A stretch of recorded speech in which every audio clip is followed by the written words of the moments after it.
दफा का जिक्र है कि एक बादशाह को दो बाज तोहफे में मिले। उसने इतने खूबसूरत परिंदे कभी नहीं देखे थे।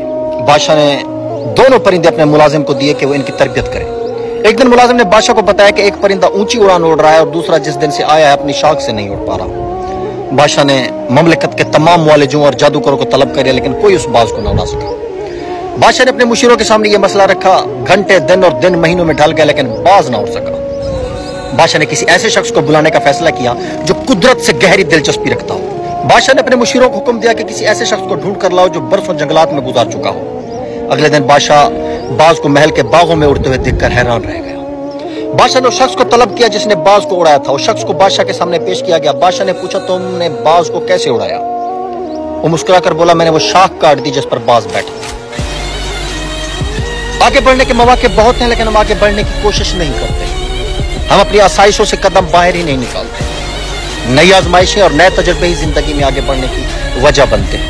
आजमाइशों का मुकाबला करें, यही कामयाबी का वाहिद रास्ता।